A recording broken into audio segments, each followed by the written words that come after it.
You brought a child to an interview? Are you serious? The words sliced through the sleek, glass-lined lobby like a slap. Jasmine Carter froze mid-step, her fingers tightening instinctively around her daughter's hand.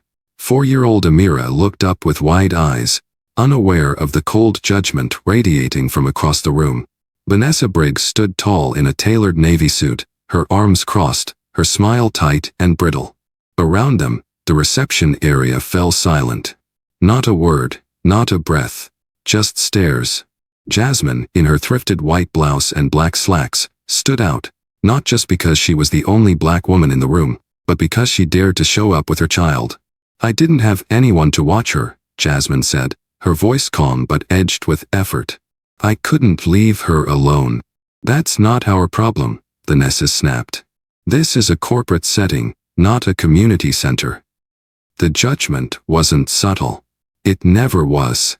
The way Vanessa's eyes scanned Jasmine, from the tight bun in her hair to the worn heels on her feet, wasn't just disapproval. It was dismissal. Amira accidentally knocked over a plastic cup at the front desk. The water spilled across the marble floor. Jasmine dropped to her knees instantly, pulling tissues from her purse, trying to clean the mess while holding back tears. No one helped. No one moved. Just the steady rhythm of keyboard clicks behind the front desk and the suffocating silence of judgment. But then, the elevator chimed, and everything changed. What happened next wasn't just a twist. It was the kind of moment that turns a black story into something unforgettable. Because someone with power finally stopped and saw.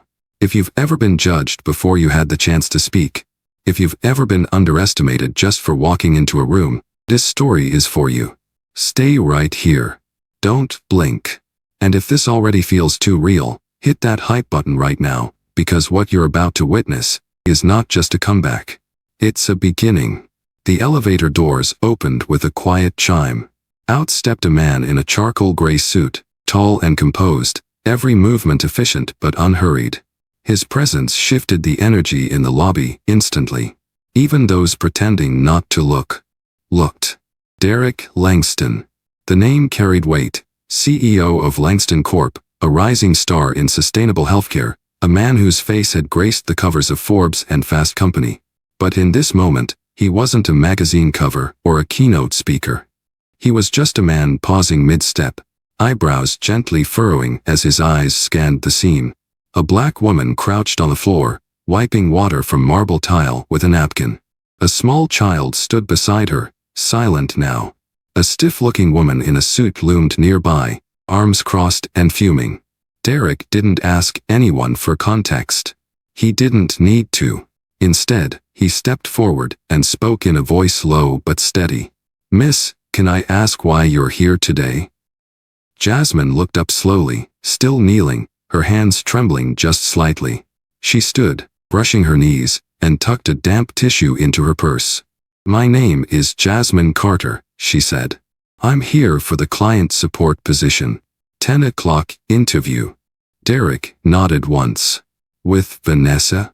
"Yes, sir." He turned to Vanessa. "Was she late?" "No," Vanessa said flatly. "But she brought a child." Derek's eyes moved from Vanessa to Amira, then back to Jasmine. "And she still showed up," he said simply. "On time. Dressed. Prepared. Is that correct?" Vanessa's lips tightened. "Yes, but..." "No buts," Derek interrupted, then turned back to Jasmine. "Would you be willing to sit with me for a few minutes? I'd like to hear what you have to say." Jasmine blinked. "Right now." "Right now," Derek said. He offered a small smile. "You came all this way. Seems fair." He gestured to the seating area, where sunlight spilled through floor-to-ceiling windows. Jasmine hesitated only a moment, then walked toward it. Amira followed, her little shoes tapping softly on the tile. They sat. Jasmine still clutched her resume folder, hands tense. Derek leaned in, elbows on his knees, tone warm but focused. "Take your time," he said. "Start wherever makes sense." And for the first time that morning, Jasmine wasn't being judged. She was being invited to be seen. Jasmine took a breath. Not a deep one, just enough to steady herself. "My name is Jasmine Carter," she began, voice soft but clear. "I'm 25. I've worked as a waitress since I was 17. Derek nodded, listening. "I grew up on the South Side," she continued. "Raised by my grandmother after my mom passed. We didn't have much, but she made sure I understood one thing. No one owes you a seat at the table. You bring your own chair." A hint of a smile touched Derek's lips. "I met Andre, my husband, when I was 20, Jasmine said. "He worked nights at a repair shop. We had a Mira a year later." She paused. Her fingers traced the edge of her resume folder like it was an anchor. "He was picking up groceries when it happened," she said, her tone tighter now. "Wrong place. Wrong time. One man arguing with another in the parking lot. A gun. One shot." She looked down for a moment, composing herself. "Amira was barely one," she said. "And I couldn't even take a full week off to grieve. Bills don't pause for heartbreak." Silence hung between them, heavy but respectful. "I took double shifts. Nights. Weekends. Anything that paid. I carried Amira in a sling on my chest while bussing tables until she could walk. When she got a little older, I'd set her up with coloring books in the back room while I ran orders." She looked up, meeting Derek's eyes. "I never asked for special treatment. I didn't have time to cry. I just kept going." Derek leaned back, watching her, not saying a word. "I started studying customer support and healthcare admin online," she added. "Late nights. Phone balanced on the sink while I washed dishes. That's how I found Lenston Corporation. I read about your training program." She hesitated, then said quietly, "It sounded like a door I didn't want to miss." Derek exhaled, slowly. Jasmine glanced at Amira, who was quietly flipping through a picture book on the seat beside her. "I know how I look," she said. "A young black woman. A kid on her hip. But I didn't come here for pity. I came because I believe I can be more." Her voice didn't shake this time. And Derek, still silent, just nodded once, deeply. Because in that moment, he saw it too. She wasn't just surviving. She was ready to rise. Derek sat in silence for a moment longer, his eyes never leaving Jasmine's. The hum of the lobby returned faintly, phones ringing, muted footsteps, but around them, time seemed slower. Then he spoke. "I believe in people who show up," he said. "Even when it's hard. Especially when it's hard." Jasmine didn't say anything. She wasn't sure if this was the part where he politely thanked her and sent her on her way. She had heard that tone before, the one that sounded kind but ended with a closed door. But this time was different. "I want to offer you a 2-week trial position," Derek said. Jasmine blinked. What?" "Entry-level client support," he explained. "You'll shadow one of our team leads. Learn the systems. Get a feel for how we do things. You prove yourself, we make it permanent." Jasmine's hand flew to her mouth. Not in a dramatic way, just a quiet, stunned reaction to a sentence she never expected to hear. Vanessa, still hovering by the receptionist desk, stepped forward. "Mr. Langston, with respect, this is highly irregular. We have protocol. We have people," Derek cut in. "And she's one of them now." Vanessa's face reddened. "But what about the child?" she asked coldly. "Is this going to be a daycare situation every morning?" Jasmine stiffened, but Derek's voice remained steady. "We'll figure it out," he said. "There's a coffee shop nearby with flexible hours. I'll speak to HR about supporting childcare stipends for trial hires." He turned back to Jasmine. "I'm not offering charity," he added. "You're not a project. I'm offering opportunity. What you earn from that is up to you." Jasmine nodded slowly, her voice cracking as she whispered, "Thank you. I won't waste it." Derek stood and extended his hand. "Start Monday," he said. 9 a.m. Ask for Tamika at reception. She'll walk you through onboarding. Jasmine shook his hand, firm grip, eyes wet but proud. As she turned to leave, Amira reached up, and Jasmine lifted her daughter into her arms. For the first time in a long time, Jasmine didn't feel like she was carrying the world. Just her daughter, and a future that had finally cracked open. Jasmine arrived Monday morning 15 minutes early. She wore the same white blouse, washed and pressed again, and a second-hand blazer borrowed from her neighbor. Her hair was pulled into a clean bun, and her eyes, though tired, held a quiet fire. Amira was dropped off at a small cafe 2 blocks away, where the kind owner agreed to keep an eye on her for a few hours. Jasmine had packed coloring books, snacks, and a promise to be back for lunch. As she stepped into Langston Corp's downtown office tower, it didn't feel real. She was no longer asking for a shot, she had it. Now came the hard part. Her first task was shadowing Tamika, a sharp, no-nonsense team lead who had been with the company for 5 years. Tamika didn't smile much, but she respected efficiency. And Jasmine, despite her nerves, soaked up every instruction like dry earth soaking up rain. She asked thoughtful questions. She took notes, pages of them. She stayed late without being asked, reviewing the software platform after hours at home, her daughter curled beside her on the couch, asleep with a crayon still in hand. By Wednesday, Jasmine had already resolved 2 minor client issues on her own. Quiet wins, but they mattered. Still, not everyone was rooting for her. Vanessa made it a point to assign Jasmine the messiest, most time-consuming requests. Tasks no one else wanted. I thought trial hires were supposed to observe. Jasmine overheard someone mutter near the copier. Not take over our load. She didn't respond. She just worked. On Thursday, Amira caught a mild fever, and Jasmine made a panicked call to the cafe owner, begging her to keep Amira an extra hour. She returned to the office late that afternoon, eyes glassy, but still finished her queue before clocking out. Derek noticed. He didn't say anything, not yet. But as he passed the client services wing, he paused at the glass wall and watched. Jasmine sat alone, typing, eyes focused, lips pressed into a thin line. She looked like someone holding a whole life together with nothing but grit and tape. By Friday, Tamika pulled her aside. "You've got the stuff," she said. "But around here, not everyone will clap for you. Just know, I see you." And for Jasmine, those 4 words were more valuable than applause. She wasn't looking for cheers. She was just proving she belonged. By the start of the second week, Jasmine had begun to settle into a rhythm. She arrived early, stayed focused, completed every task handed to her, and a few that weren't. Her inbox was clean. Her call logs were solid. Her customer reviews, even in just a few days, were glowing. But not everyone was impressed.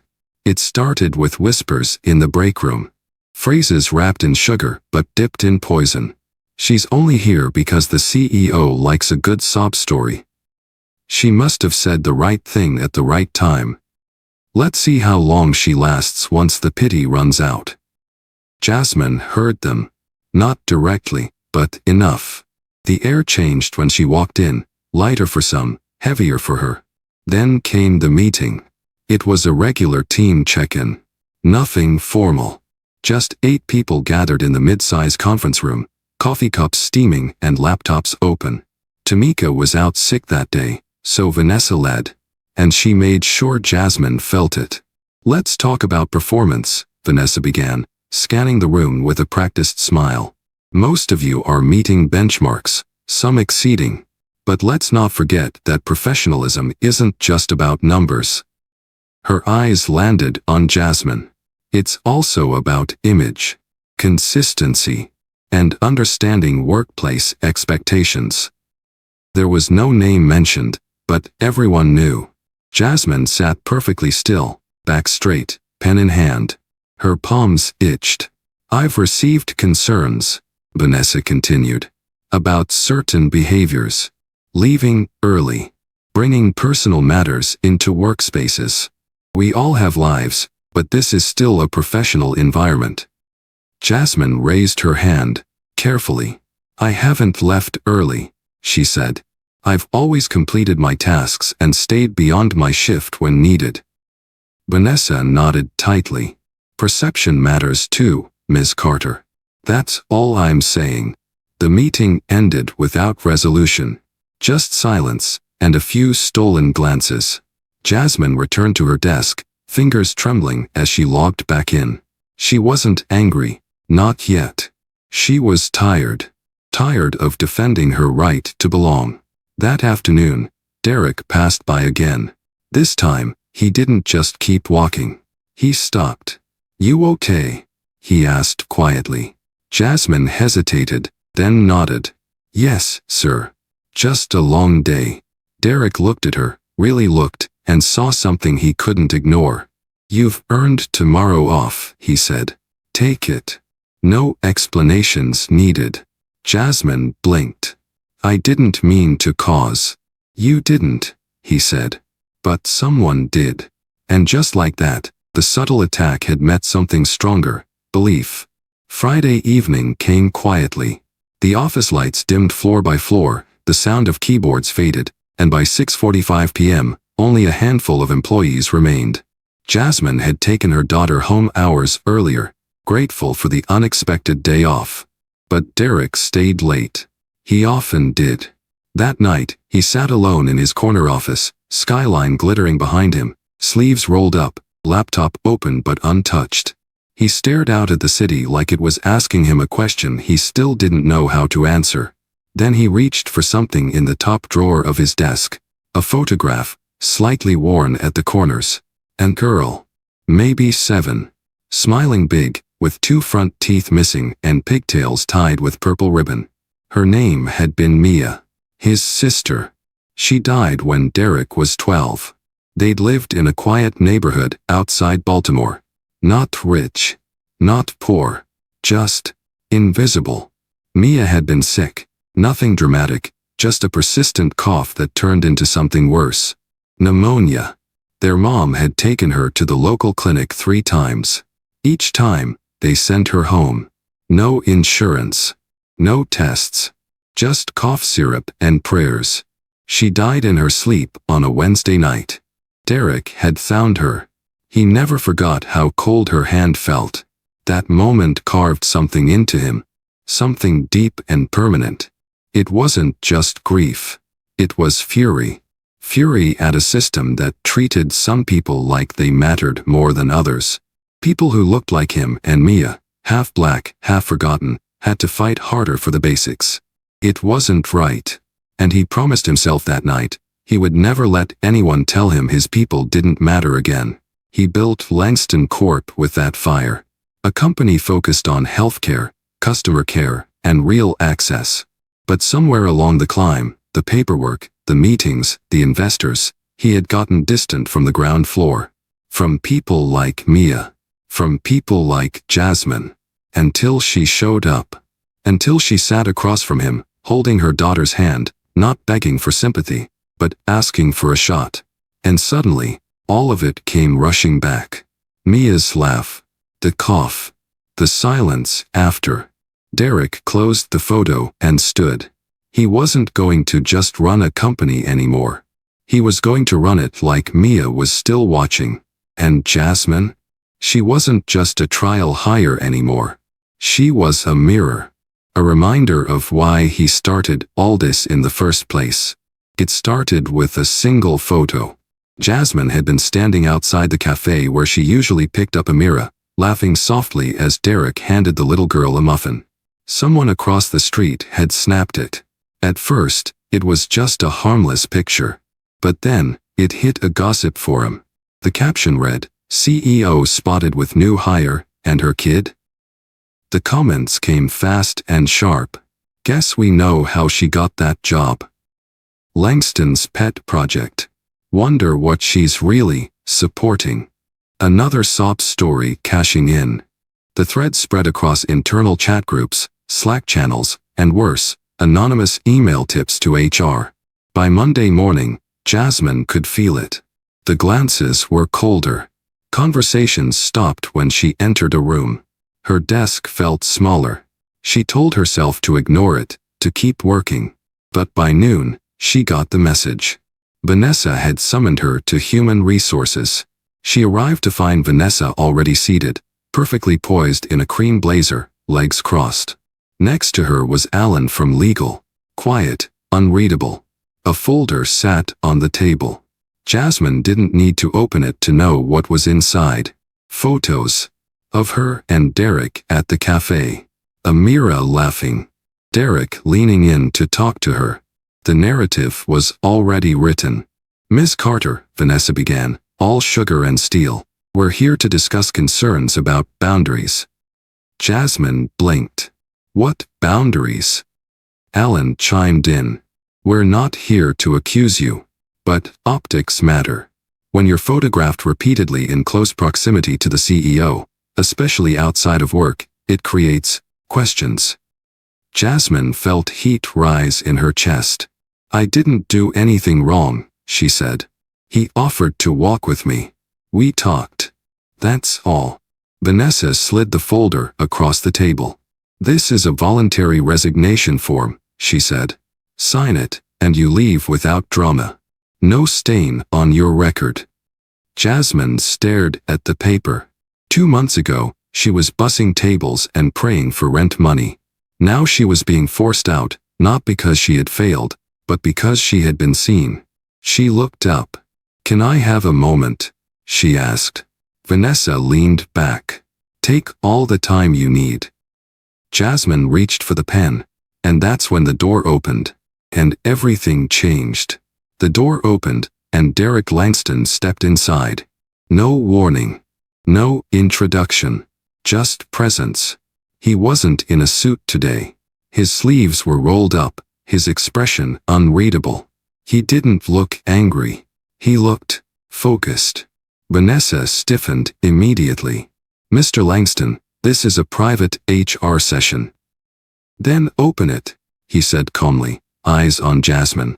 "Whatever's being discussed, I want to hear it." Alan from legal cleared his throat. "We were just reviewing concerns around photos." Derek interrupted. He walked to the table, picked up the manila folder, and opened it. There they were.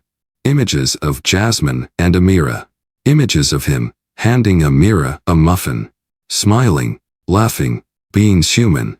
Derek looked at them for a long time, then closed the folder with quiet finality. "So this is the concern," he said, more to himself than anyone else. "That I took time to be kind to an employee and her daughter. And that kindness must mean favoritism." He turned toward Vanessa, his voice still even but colder now. "You've had performance complaints filed against you. Multiple times. Yet I've never seen you in this room." Vanessa opened her mouth, but he didn't let her speak. "And Jasmine," he continued, looking at her now, "has completed her trial ahead of schedule. She's exceeded expectations. Tamika filed a glowing evaluation just last week. And let me be clear. I approved her promotion." He reached into his jacket pocket, pulled out a second folder, and placed it gently on the table. "Based on merit," he said. "Not pity. Not gossip. Not photos." Alan glanced at Vanessa, unsure of where to look. Derek didn't flinch. "If we're going to talk optics," he said, "then let's talk about the optics of pushing out a black single mother because she dared to do her job and got noticed." Silence. Tight. Heavy. He turned back to Jasmine.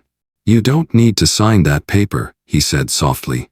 "You've done nothing wrong." Jasmine stared at him, heart pounding. "Why are you doing this?" His answer was immediate. "Because the only thing worse than injustice is standing by while it happens." Then, with one clean motion, he ripped the resignation form in half and dropped it into the trash. He turned to Vanessa. "You're dismissed." "From this room?" she asked, eyes wide. "No," Derek said. "From this company." And just like that, the room belonged to someone else now. Someone who had once been invisible, now seen. Not because of charity. Because of truth. The following Monday felt different. The hallway chatter didn't stop when Jasmine walked by, But it didn't sting anymore either. People still looked, but not with suspicion. This time, it felt more like curiosity. Recognition. Tamika was the first to greet her at her desk. "About time someone shook the place up," she said with a smirk. "You ready to train some rookies?" Jasmine blinked. "Train." Tamika handed her a new badge. It read, "Client Services, Associate Lead." "You earned it," Tamika said, then walked off like it was no big deal. But it was. For the first time in her life, Jasmine didn't just have a job. She had a title. That afternoon, she was asked to speak at a company panel on inclusive leadership. She stood on a low stage in front of 24 employees, most of them in button shirts and shiny shoes, her hands sweating against the note cards she never used. "My name is Jasmine Carter," she began. "And a year ago, I was working 3 shifts just to pay rent and keep my daughter fed." No one interrupted. She continued. "I didn't come here to impress anyone. I came because I was tired of being invisible. I didn't expect kindness. I didn't expect a second chance." She paused. "But I showed up anyway. And I kept showing up. Because people like me, we don't get to wait for perfect timing." The room was silent. Then applause. Real. Earned. Honest. Out in the audience, Amira sat on Derek's lap, swinging her legs, her curls bouncing with every giggle. Later, as Jasmine walked off stage, someone from marketing stopped her. "We'd like to feature your story on the company blog," they said. "Your voice matters." Jasmine nodded, her smile soft but full. This wasn't about headlines. It was about being heard.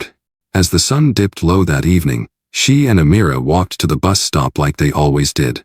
Except this time, Jasmine wasn't thinking about surviving the next paycheck. She was thinking about possibility. About what comes next. About how, maybe for the first time, the world was finally seeing her. Not through bias, not through pity, but through a lens she helped change herself. A lens called respect. 3 months later, Jasmine Carter stood in front of a small 2-bedroom house on the west side of Chicago. The siding was worn, the porch steps creaked, and the grass needed cutting, but to Jasmine, it looked like a dream wrapped in chipped paint and possibility. Amira ran up the walkway in sparkly sneakers, her backpack bouncing behind her. "Is this really ours, Mommy?" Jasmine smiled, keys trembling in her hand. "It's really ours, baby." Inside, the living room smelled like fresh wood and paint. The floors had been polished. The leak she once feared during every rainstorm? Gone. This house didn't just keep the rain out, it held their future in. Derek had helped, not with a handout, but with a referral to a grant program Langston Corp sponsored. Single working mothers, once overlooked, now prioritized. Jasmine qualified on every line. She had signed the paperwork last week, fingers shaking, unsure if it was all real.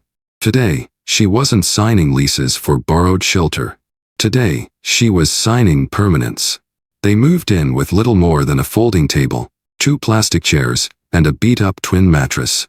But Jasmine hung a single frame on the wall above the table. Inside it, she placed her first paycheck stub from Langston Corp, the one labeled, full-time, benefits eligible. She wrote in pen below it, earned, not gifted. That night, as the sun dipped behind their new home, Jasmine cooked spaghetti on a second-hand stove. Amira set the table with unmatched plates and a lot of pride. Derek arrived late, wearing jeans and a sweatshirt, a paper bag of groceries in his arms. "Figured you might be low on salt and oil," he said. Jasmine laughed. "You figured right." They ate on paper plates. Amira told a wild story about a squirrel at school.